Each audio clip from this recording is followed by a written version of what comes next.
Hello, everyone. Dr. Cortez. Um, these are my 5 interventions. My name is Natalie Salas, for those who don't know me or do.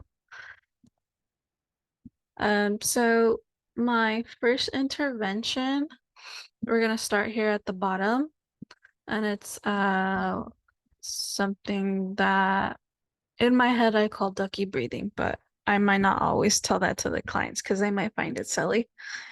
But it's called ducky breathing. And in order to do this intervention, the client will lay on their back, and this can be done with youngins, little children, and that can be done with teens as well, or even adults. So you can kind of change the age range of who this is for by um, changing the item that's on the stomach, or you can take the item altogether and just use the hand instead of an item, depending on the comfortability of the client and the age. So you'll begin this by laying on the ground on your back. The client will lay on the ground on their back, and you'll place the rubber ducky on their stomach. And you'll instruct the client to take deep breaths with their stomach or their belly, or however they refer to their tummy. And when they take these deep breaths, they will be able to see the rubber ducky go up and down like it's bobbing in the water. So they can look down and they'll be able to see if they're properly doing their deep breaths. This is a really nice intervention because it helps the client visualize their deep breathing, and it helps them be able to practice this on their own. You can do this in the therapy room or at home. Um, Something to keep in mind though, especially the littles, when they have the rubber ducky on their stomach or item, it may roll off sometimes, and it could be challenging because they have little bodies, and they could get frustrated, or they might find this funny and they might giggle, and this could be a little distracting from the activity. So that's just something to keep in mind when choosing items and doing this activity. Uh, this breathing is effective because it comes from diaphragmatic breathing, which, if you don't know, uh, the diaphragm is like the muscle between like our lungs and everything else down below, and it helps us take those deep breaths. Um, the diaphragm is connected to our vagus nerve, which is connected to the parasympathetic nervous system, and that is like stuff that we can control. Uh, sorry. And then what we want to regulate is the autonomic nervous system, which is the our heart rate, our blood pressure, our breathing, our digestion, everything that we don't like really think about. So like when we're nervous and our flight or fight kind of triggers, all these systems kind of trigger on their own without our like thinking about it. So taking these deep diaphragmatic breaths helps regulate that autonomic system. Okay, so this next activity, I just called it pretend. Um, this activity can be done, well, it's mostly done with children. The This will ask the client to imagine the most amazing place that their toys can go. And if they don't have toys, it can be them. You can just imagine yourself in this place. So you travel to that place and you pretend to be in that place and act out the smells, the sounds, the feelings, the sights. So you're doing this type of mindfulness activity with pretend play.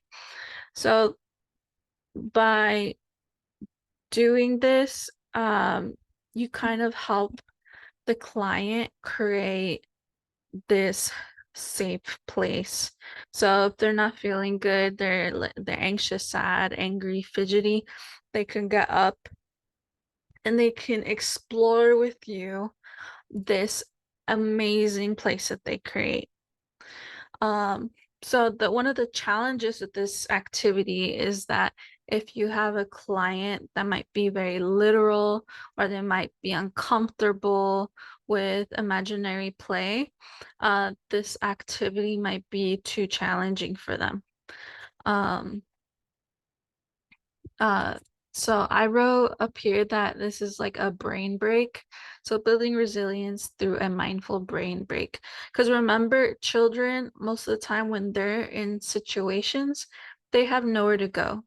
If their parents are arguing, if they're at school and they're really stressed, they're not like us and they can't get in the car and they can't leave or go get themselves Starbucks and regulate in other ways.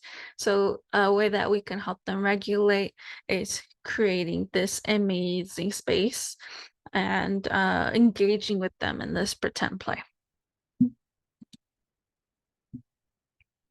So this next activity I call freeze. It's kind of connected a little bit to our first activity, but in the way that it really plays on that autonomic nervous system. So, but it kind of works backwards in a way. So you kind of shock the system. So when you're angry, frustrated, getting something cold can really when you're like because you're physically become hot will cool you down and trigger the other systems to kind of follow along. um but it can also be used as a grounding technique for clients who might dissociate, but also self-harm. So I often use this with clients that may want to like, smack their head or, they want to hurt themselves in some way, or feel the urge to hurt themselves in some way or others. So the freeze activity is you give the client ice cubes to hold in each hand. So you give them 2 ice cubes and then they hold them and then you tell them to hold it as much as they can bear. And by um, cooling down the body systems, they're also getting sensory stimulation and it's also giving them an incompatible behavior because when they have these ice cubes in their hands and their fists, they're not able to um, do any self-harm activities. Um, let's see. Something to keep in mind with this activity is just to be wary, just make sure they're okay. They should be okay. But you never know. Just with what is it? Keep a watchful eye. And then the other thing is that some clients who are very stim sensitive, they might not want to hold on the ice cubes or even want to do the activity. They might not like the uncomfortability. They might not want to do the activity. So that's something to keep in mind. We always want to keep the client's autonomy, the children's autonomy. So if they don't want to do it, they don't want to do it. But this is an activity that they could do and they could do at home or in the therapy room, or even on their own if they wish to, if they're feeling all these feelings.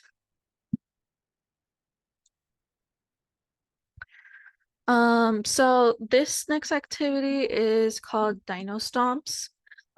This activity will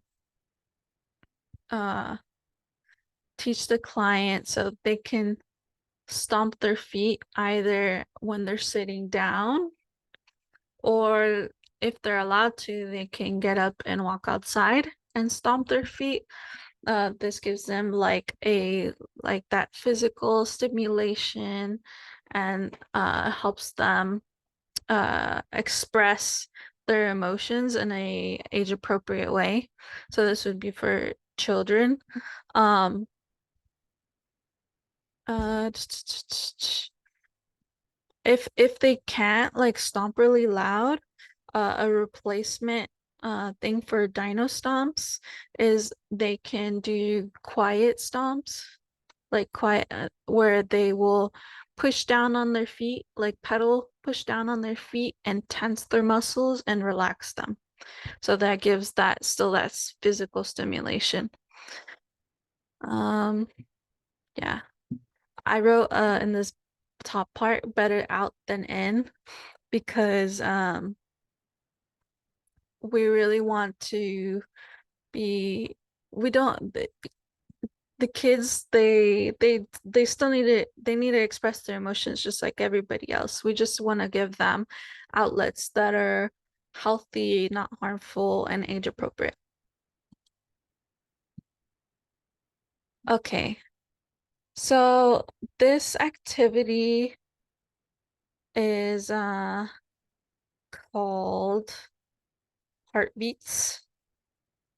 So this activity, you tell the client to tap their chest, and you tell them to tap their chest at the beat of their heart. They might not know their heartbeat, but they're just gonna do their best on what they think is their heartbeat. And you tell them to hum. Mm. So this gives the client a physical and auditory stimulation, which will help them regulate. So the goal is to help the client ground themselves in the presence of overstimulating emotions. So by giving that physical touch and that stimulation from like the voice, it's gonna help them kind of bring them back. And depending on the client, they may or may not be too embarrassed to do this activity. So uh kids are likely to do it on their own in group settings, a little less likely. Middle schoolers, much less likely. High schoolers, depending on the high schooler, they may or may not engage in this activity. So those were my 5 interventions. Thank you for coming and happy end of the quarter. I hope some of these have helped you and they will help your clients.